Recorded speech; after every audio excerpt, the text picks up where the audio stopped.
Olá, estamos aqui mais uma vez para dar continuidade ao nosso estudo sobre o Velho Testamento. Hoje nós vamos tratar do capítulo 30, 31 e 32 do livro de Números. No capítulo 28 e 29 da aula passada, nós havíamos visto que Deus havia trazido novamente as orientações sobre ofertas, sacrifícios que ele havia dado em Êxodo, porque haveria uma mudança de líder, Moisés havia sido chamado para ele, iria ascender aos céus, e Josué ficaria no lugar dele. Então, Deus sentiu a necessidade de confirmar todas as orientações que ele havia dado em Êxodo. Então, no capítulo 28 e 29, Deus fala sobre ofertas, sobre sacrifícios, e agora no capítulo 30, que nós vamos ver hoje, Deus vai falar sobre votos. Qual a diferença de ofertas e votos?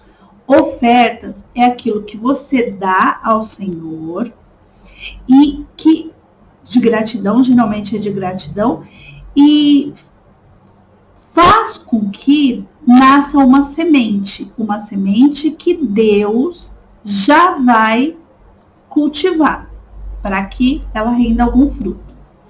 O voto é algo específico por alguma causa, A oferta, nós diríamos que ela vai florescer na sua vida. O voto que você faz ao Senhor e que você precisa pagá-lo, ele tem a função de olhar, de estar olhando, estar cuidando de uma causa específica, A Bíblia, ela fala muitos versículos sobre voto, não fazer um voto de tolo. Então, antes de você fazer um voto ao Senhor, você precisa ter uma consciência de que você vai ter que cumprir aquele voto. Antes, não dizer que vai fazer o voto do que dizer e não cumpri-lo. Então, por exemplo, na semana passada, eu havia dito que quando eu jejuo, eu fico longe das redes sociais, porque eu acho que isso me tira um pouco, porque se o jejum é para eu me aproximar espiritualmente e que meus olhos espirituais tenham uma dimensão maior no meu corpo, eu sinto que as redes sociais me tiram isso. Então, geralmente, quando eu jejuo, eu fico fora das redes sociais. E muitas pessoas me dizem que isso não é um jejum, isso é um voto. O jejum é você se abster de tudo aquilo, eu entendo, que te leva para a parte carnal. Então, há uma visão que há um jejum de redes sociais, a meu ver, e há outros que dizem que não, que é um voto. Mas, enfim, é algo que eu faço para me aproximar mais do Senhor. Geralmente, quando eu fico em jejum, eu faço isso. E o voto, ele tem essa consideração. O voto, geralmente, é por uma causa. Então, pessoal, eu não posso chegar e falar, faça um voto. Cada um vai sentir no coração, vai fazer aquele voto e precisa pagar, Tanto em monetário, em material, quanto em atitudes também, O que acontece? Essas orientações específicas do capítulo 30, ela falava, Deus orientava de como seria para a mulher que fez um voto e depois se casasse, Então, ela era naquela situação, de comunidade, ela era muito dependente financeiramente, não só financeiramente, porque os homens geralmente iam para a guerra e a mulher ficava em casa.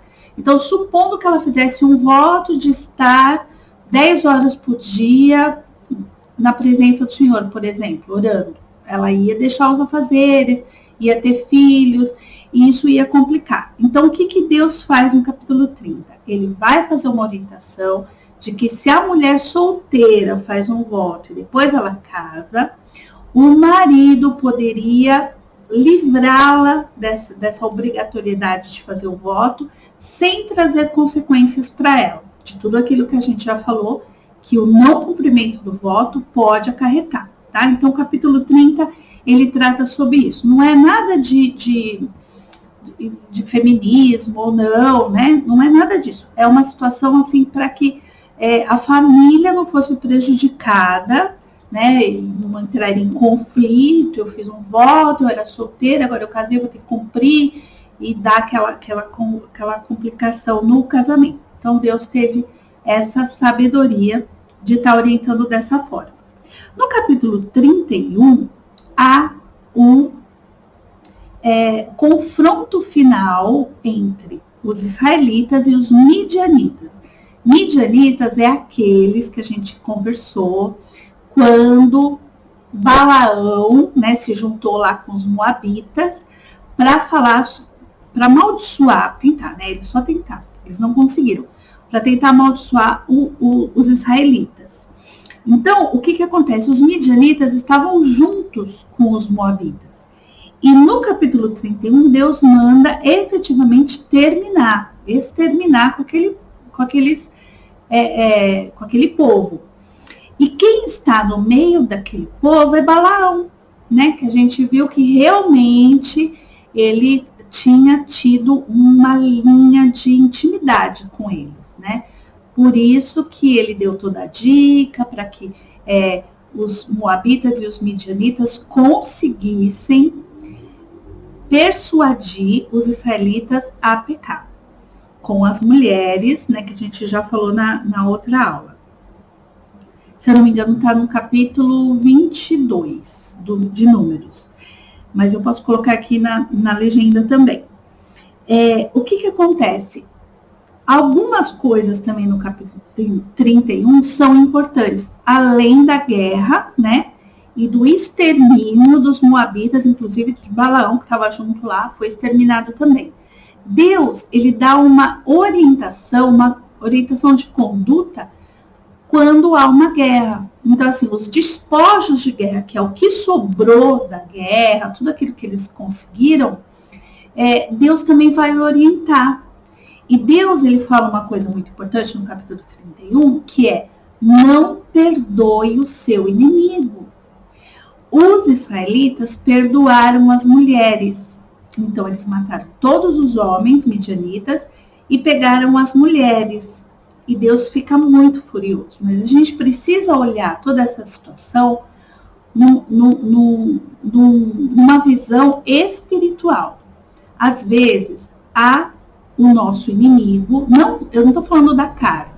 Nosso inimigo, sempre quando a Bíblia cita, nosso inimigo, é mais no sentido espiritual. Inclusive agora, né, nós estamos na graça. Jesus, diante de todos aqueles inimigos que afrontaram ele, que humilharam ele os perdoou. Não é esse inimigo que a gente precisa exterminar. É o inimigo espiritual, que é o demônio. É esse inimigo que a gente não pode perdoar em hipótese nenhuma, né? A gente precisa se afastar dele. E eles perdoaram as mulheres. E Deus e Moisés orientou-os que isso estava errado. E isso não só aqui, tá? A gente vai ver, quem me acompanhar, né, mais nos estudos, mas eu já vi numa pregação que houve uma guerra em que também Deus falou: extermine os seus inimigos por completo. E o rei teve misericórdia, fez lá um acordo e coisa e tal. E Deus também ficou furioso. Não perdoe. Os inimigos é para afastarmos, não é para a gente ficar unido com eles, tá bom? Mas o inimigo espiritual, lembrando disso, tá? No capítulo 32, acontece uma situação, tá? Eles estão subindo, já fazia 38 anos que eles estavam ali na peregrinação do deserto, e eles já estavam chegando em Canaã, né? Se a gente observar que demorou 40 anos para eles conquistarem a Terra Prometida, estava chegando ali perto. E das 12 tribos, 2 tribos e meia resolveram que elas não precisariam chegar lá na promessa. Elas estavam ali, né, na Transjordânia, no lugar chamado Gileade. E como eles eram pecuaristas e cuidavam de gados e coisa e tal, eles acharam que aquele local seria muito benéfico para eles. Então eles chamaram Moisés e falaram assim, olha, a nossa tribo, Rubem, Gade e metade da de Manassés, as nossas tribos preferem ficar aqui. Então, vocês podem continuar o caminho, né, indo para Canaã, e da partilha que nós teríamos daquela terra de Canaã, já ficamos aqui, já fica tudo certo, porque aqui é bem de acordo com o que nós precisamos e está tudo certo. Só que Moisés, e eu também, tá, gente, quando eu vi isso, viu muito egoísmo, muita falta de empatia. E essa atitude dessas 2,5 tribos causou em mim um sentimento e também em Moisés, né? E vamos ver com vocês o que vocês vão avaliar dessa situação. Houve um certo egoísmo, eu já estou na minha terra, então vocês vão, se vocês morrerem, morrem, porque, veja, eram 2,5 tribos que iam ficar fora da guerra contra as tribos, os povos que eles ainda fossem encontrar, e a conquista da Terra Prometida. Então, eram 2,5 tribos a menos, né? Então, veja que já ia ter tem um nome, né, que fala quando uma baixa significativa no exército. Falta de empatia, de você entender, eu tenho já o meu, então vocês que se virem para ter o de vocês, né? E gerou todo esse sentimento de entristecimento, de falta de união, de falta de empatia, né? Vamos levar isso para a nossa vida hoje, né? É a mesma coisa que a gente tá numa causa junto com alguém, com um grupo, e aí a gente acaba conquistando algo que seria só para nós, porque aquelas terras ficariam boas só para essas 2,5 tribos. E aí eu falo, olha, tá joia, então vocês continuam aí. A gente está num período eleitoral, né? Não sei quando vocês vão ver esse vídeo, mas nós estamos num período eleitoral. E eu vejo isso, vereadores que perderam a eleição, eles já perderam, mas eles continuam fazendo, são obrigados, amém, mas a gente olhando de fora, a gente vê como essa atitude é bonita. Se é obrigação ou não, eu não vou questionar aqui, mas é bonita, porque você não deixou a pessoa no meio do caminho, né? Quer dizer, você não ficou no meio do caminho e deixou a pessoa seguir adiante a guerra lá, a batalha. Você continuou com ela, mesmo que você queira depois voltar e ficar naquele meio do caminho ali. Então, eu acho bacana isso, né?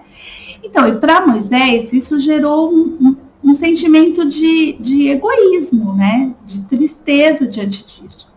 E ele disse, não, vocês não vão ficar aqui. Vocês vão conosco, porque a guerra é única. A causa é única. E não é certo vocês ficarem aqui. Como líder, Moisés pontuou todas essas coisas. Só que aconteceu algo bacana, porque as 2,5 tribos viram o erro deles, né? E disseram para Moisés, tá certo, a gente não pode dar essa baixa no exército. Então, vamos fazer assim, a gente deixa nossas mulheres e as nossas crianças aqui já e continuamos com vocês o resto do caminho para conquistar Canaã. Não ia haver baixa no exército e eles já ficariam ali aonde eles se adequariam melhor por conta deles serem uma tribo que cultivava, não sei, né, se fala cultivava, mas que tinha a pecuária como atividade principal. E deu tudo certo, porque houve esse acordo, né, de que eles iriam sim combater, porque foi o primeiro acordo que eles fizeram. E quebrar um acordo assim no meio da batalha fica difícil. Para ilustrar esse capítulo, do capítulo 32, eu vou falar uma história que fica no livro de Esther, que é uma história que eu amo demais. O livro de Esther é pequeno, mas ele é muito cheio de orientações, de sabedoria para nós, inclusive hoje.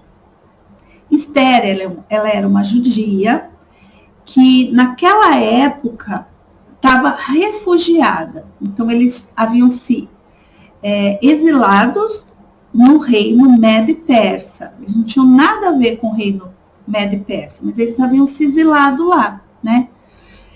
E o que acontece? O rei daquela cercania, daquele lugar, era o rei Assuero. E ele tinha uma mulher que se chamava Vasti. Eu não vou entrar muito em detalhes, né? Porque é uma história muito cheia de detalhes e detalhes ricos, maravilhosos. Mas quando a gente chegar lá, eu posso falar. E por uma desobediência, Vasti foi destituída. Então, ela não era mais esposa do rei. E o rei, entristecido com a solidão, ele quer uma outra esposa. E aí ele comenta no reino dele de que ele precisa de uma esposa. Alguns nobres, algumas pessoas dali vão atrás de moças que fossem numa idade, né, fossem solteiras e tal, para que o rei escolhesse uma. E nessas mulheres estava Esther. O tio dela era Mardoqueu, e Mardoqueu, ele era um judeu, refugiado, exilado lá, e ele tinha uma boa comunicação com os medos e com os persas, né? Inclusive no palácio, não com o rei, mas ali no palácio com os nobres. E ele levou Esther para entrar seria esse concurso de esposa para o rei, Assuero. E a história fica mais rica ainda, porque foram 6 meses de preparação entre todas as mulheres, todas as moças, para encontrar o rei. E Esther, ela era... Vocês devem ter visto, porque passou uma novela agora, né, nesse sentido. Uma vez eu assisti um capítulo e fala bem isso, assim. Ela foi, assim, instruída por Mardoqueu em toda a base, né, cristã. Então, ela era uma mulher diferente. E Assuero viu essa diferença em Esther. Todas eram bonitas, mas ele viu essa diferença e ele escolheu Esther, dentre todas as outras. E Esther, esposa dele, rainha, né? Ela tinha todas as funções lá de rainha e coisa e tal, e era judia. Ela tinha uma causa, apesar de ter parado no meio, ela parou ali no meio, ela já tinha conquistado tudo que ela queria, né? Se a gente for olhar no capítulo 32, ela já estava ali plena, bela, sossegada. Só que o que aconteceu? Naquela época, aconteceu um detalhe que eu vou explicar para vocês. Mardoqueu, que ficava muito ali, nas cercanias do castelo, ouviu 2 soldados, que chamavam Bigtã e Teres, fazer E aí ele ouviu que Bigtã e Teres estavam querendo fazer um atentado contra o rei Assuero. Mardoqueu, ele tinha todo esse compromisso cristão. Claro que se você sabe que alguém vai morrer, o que você faz? Você, né, avisa essa pessoa. E Mardoqueu foi lá e avisou as pessoas perto ali, né, inclusive Esther. E aí o que acontece? Esther foi lá e contou para o rei Assuero. Aí Bigtã e Teres foram executados e o rei salvo, né? Depois disso, um homem que também ficava ali, né, que era um nobre do castelo, que se chamava Amã, ele foi condecorado. Por alguma coisa que ele tenha feito no reino, ele foi condecorado, e todas as pessoas que vissem Amã tinham que se dobrar na presença dele. O que acontece? Mardoqueu não se dobrava. Só que o que acontece? As pessoas já começavam a falar. Então falavam assim para Amã: nossa, tá vendo aquele judeu Mardoqueu? Ele não se dobra perto de você, diante de você. E Amã, ele foi ficando com um ódio tão grande de Mardoqueu, mas não era só dele. Ele conseguiu pegar aquele ódio de Mardoqueu e transferir e expandir para todos os judeus da face da terra. E aí ele chega para o rei, porque ele quer exterminar, mas ele não quer exterminar só Mardoqueu, ele quer exterminar todos os judeus. E aí ele chega para o rei e fala: rei, eu fiquei sabendo que tem um povo, ele não fala de Mardoqueu, ele fala de todos os judeus. Sabe aquele negócio que às vezes a gente pega uma parte pelo todo? Às vezes alguém de determinada religião faz alguma coisa conosco e a gente pega a raiva da religião. Mais ou menos foi isso que aconteceu com Amã. E aí, chegando para o rei, ele fala assim: olha, rei, esse povo é um povo muito, está exilado em vários locais, porque não era só ali no reino Médio e Persa que eles estavam espalhados pelos outros povoados, exilados em outro lugar, tinham perdido, por conta de várias situações que a gente ainda vai ver antes de chegar no livro de Esther. E aí ele falou assim: olha, eu acho melhor você acabar com todos os judeus, primeiro que tem aqui, e me deixar avisar os outros reinos para que eles também exterminem esses judeus, porque uma hora ou outra eles vão se levantar contra os seus amigos reis também. Aí o rei não sabia que Esther era judia, ele não sabia. Aí ele falou assim: concordo, pega o meu anel. O anel era como se fosse o selo, né? Por exemplo, eu ia escrever uma carta, se tivesse aquele selo era porque era do rei Assuero. Pega o meu anel e faça como você sentir. E aí Amã foi lá, escreveu um monte de carta para vários reinos, pôs o carimbo do rei e começou, né, a haver esse extermínio de judeus naquela época. O que acontece? Mardoqueu ficou sabendo disso e não tinha acontecido nada com ele, ainda não, mas ele ficou tão chateado, que ele rasgou as vestes dele, que era uma simbologia de profunda tristeza, jogou cinzas na cabeça dele, que também fazia parte desse ritual de tristeza, de ressentimento, e foi para a porta do castelo e chamou Esther. Falou: Esther, você está aqui com um propósito, você não foi escolhida à toa. Os seus irmãos na fé vão morrer, então você precisa se posicionar. Ela já estava, tô tranquila aqui, resolve a vida de vocês, né? Assim como as 2,5 tribos pensaram em fazer. E aí ela falou: mas eu não posso. Ela até no início falou, porque o que acontece? Para chegar na presença do rei, ela precisava ser solicitada. Se ela não fosse solicitada e chegasse e falasse assim: ô marido, ela era morta naquela época, não era como hoje é um casamento, ela era morta. Se o rei visse que ela estava se aproximando, ele não tinha chamado ela para estar ali. Eu acho que acontece ainda isso em muitas monarquias. Mas ela falou: eu não posso, se eu for sem ele me chamar, eu posso morrer. E aí Mardoqueu falou assim: bom, se você pensar direitinho, você está aí com este propósito. Mas se você também não quer se posicionar e ajudar a causa do reino e ficar preocupada só com você, Deus vai levantar outra pessoa, que é isso que ele faz. E você vai pagar pela sua neutralidade. A Esther acordou igual essas 2,5 tribos, né? E aí ela fala uma frase famosíssima, que é: faça com que todos os exilados que estavam lá, né, os judeus, jejuem, orem durante 3 dias, e eu vou na presença do rei. Vamos orar aí, vamos jejuar, e eu vou na presença do rei. Vou fazer minha parte, porque era uma causa maior. Ela sentiu isso, ela sentiu que ela não podia ser egoísta naquele momento.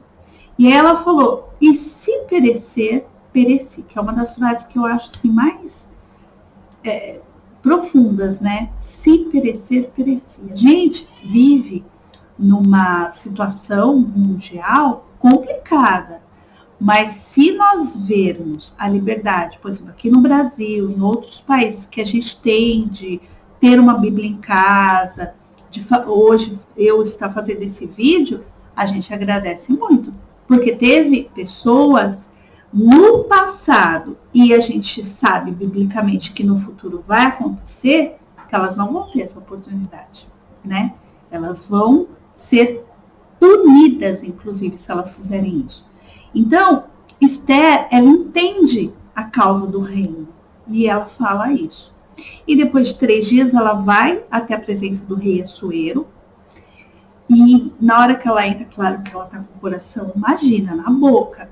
E aí o rei, ele aponta o cetro para ela. O apontar o cetro era o significado de que ele estava acordando com a presença dela. Ele tinha recebido, mesmo não tendo solicitado. E aí ela fala, rei, eu quero um jantar. Posso marcar um jantar com você e com Amã? Né? E aí o rei fala, tudo bem.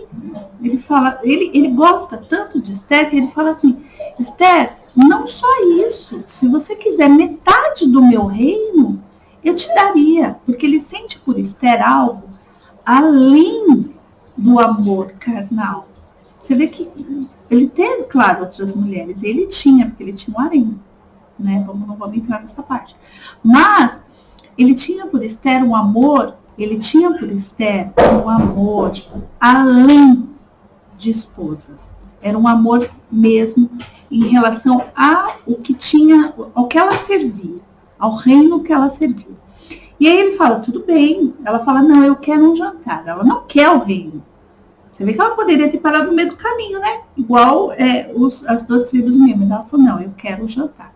E aí no jantar, ela conversa com a Amã, conversa com o rei, e o rei fica muito contente, né, daquele jantar, e fala, Esther, e agora que já aconteceu o jantar, pode me pedir o que mais você quer?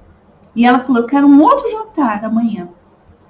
Amanhã, eu, você e o Amã. Nossa, Amã, gente, ele já se sentia, né? Então ele saiu dali e falou para a esposa dele, falou, olha, eu tô nas graças, agora eu sou agregado do rei. Agora tá tudo certo. Falou, mais ou menos, tá? Eu tô agregado do rei, porque o rei já falou, amanhã ele quer me ver de novo. Aí a esposa dele falou assim, e aquele judeu que não se dobrava para você, o Amã? Ah, o Amã? O Amã já tá tudo certo, porque eu já fiz uma forca, ela tem 28 metros, ela tem não sei quanto de largura, e ela já tem a corda, já tá pendurada, e amanhã mesmo eu já vou falar pro rei que eu vou querer exterminar ele. Só que o que acontece? Naquela noite do jantar, o rei perdeu o sono. Deus tirou o sono por completo do rei. E o rei pediu para os seus súditos olhar os registros do rei, os registros do reinado. E aí, lendo, claro que direcionado por Deus, ele viu que ele havia sido salvo porque alguém delatou os soldados lá que queriam exterminar. E ele falou, o que foi feito com essa pessoa? Que contou, que disse, né, que delatou esses 2 sujeitos. E os súditos falaram, nada. Isso estava amanhecendo. E quem estava entrando, porque estava se achando já, né, era a mãe. A mãe estava entrando lá, nos aposentos reais. E aí o rei falou assim, quem está entrando aí? A Amã. Ele falou, chama ele aqui. Amã, eu estou aqui com um pensamento, o que você acha que nós deveríamos fazer com alguém que caiu nas graças do rei? Ai, a Amã já se sentiu, tinha jantado com o rei no dia anterior, sou eu. Aí ele falou, olha, rei, eu acho, você sentindo que era ele, né? Ele falou, olha, eu acho que primeiro eu tinha que vestir as vestes mais suntuosas nessa pessoa. Ele falou, boa ideia. O que mais? Nossa, rei, eu acho que tinha que colocar no melhor cavalo, no puro sangue, no melhor do Aras, do reinado. Tinha que colocar. E o rei falou, boa ideia. Nossa, colocar muitos enfeites ornamentais, cavalo. E aí o rei falou, tô gostando dessa ideia. É uma honra, né? É uma forma de honrar muito boa. E que mais? Aí o Amã falou assim, eu acho que tinha que andar pela cidade com essa pessoa e alguém tinha que ir à frente dizendo assim, assim se faz com o homem a quem o rei agrada, a quem o rei deseja honrar. Andava um pouquinho o rei e aí essa pessoa falava de novo, para todo mundo ouvir, assim se faz com o homem a quem o rei deseja honrar. E anda mais um pouquinho, andar por toda a cidade, para todo mundo ver que aquele homem, o rei, deseja honrar. E o rei falou, gostei da ideia, vai ser isso. Já ficou se preparando para vestir a roupa, né? E aí o rei falou assim, então você pode trazer Mardoqueu e você vai levá-lo pela cidade inteira. Nossa, imagine, coração de Amã, o ódio. Viu Mardoqueu se vestir, vi todas as ideias que ele tinha dado. Viu subir no castelo, no cavalo, foi andando na cidade, foi falando, foi honrando o Mardoqueu.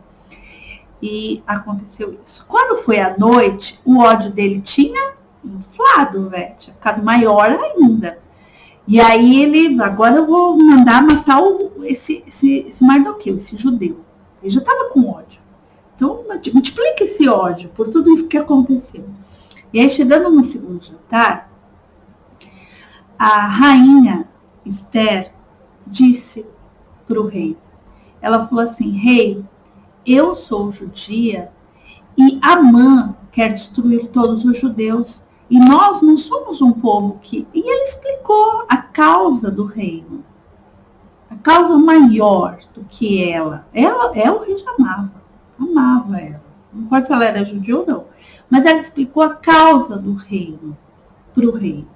E o rei falou, nossa, e o Amã quer acabar com vocês, contou a história, com certeza falou de Moisés, com certeza falou de Josué, falou sobre a conquista, falou sobre o nosso Deus. Imagine quem não se encanta ouvindo falar de Deus. E aí o rei falou, foi Amã e mandou matar Amã. E ele falou, porque eu quero matar Amã, ele queria acabar com você, com todo o seu povo. Não, eu vou acabar com Amã. E aí ele falou, vamos acabar como com Amã? E aí um dos súditos falou assim, bom, tem uma forca. E está na casa de Amã. E ela tem 28 metros, ela tem isso de largura. Então veja, Amã foi morto pela própria forca que ele estava fazendo para enforcar Mardoqueu. Mardoqueu sabia da forca, com certeza. Ele soube até que alguém ia matar o rei.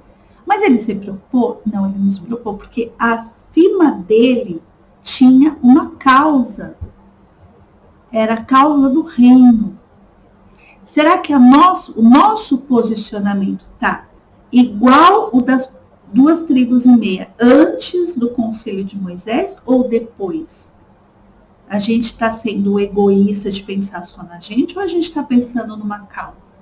Às vezes, gente, algumas coisas que nós passamos na nossa vida é para a glória de Deus. Naquele cego, eles perguntaram, o que aconteceu com esse cego? Ele pecou, o pai dele pecou, quem pecou? E Deus falou, não, aconteceu isso para que se manifeste a glória de Deus. Às vezes alguma coisa deve estar acontecendo na nossa vida para que a glória de Deus seja vista pelo mundo. E a gente está como? Está entendendo isso? Está aceitando isso? Né? Então, as 2,5 tribos, em primeiro momento, elas se colocaram acima da causa. Eu já tenho lugar aqui para cuidar dos meus bois, eu vou ficar. Mas com a orientação de Moisés, elas viram qual é o posicionamento certo. Nós, embaixo, da causa. A causa é maior do que a gente. Mardoqueu também. Ele sempre se posicionou abaixo da causa. Enquanto ele estava cuidando da causa, Deus cuidou dele. E a forca que era para ele, porque ele podia, em vez de ter ido lá falar com a Esther, em vez de ter jejuado, ele poderia ter ido lá e resolvido a causa dele com Mardoqueu, com Amã. Mas ele não fez isso. Ele se preocupou com a causa. E Deus resolveu. Então, essa é a história, nos 3 capítulos de Números. A gente vai ficar aqui. Eu espero que todas essas histórias, que às vezes elas são necessárias, porque a gente está estudando o Velho Testamento, mas tem como a gente contextualizar, como a gente trazer para conhecimento da nossa vida cotidiana, tá bom? E é isso que eu espero. Tenham todos uma semana maravilhosa no Senhor. Até a semana que vem.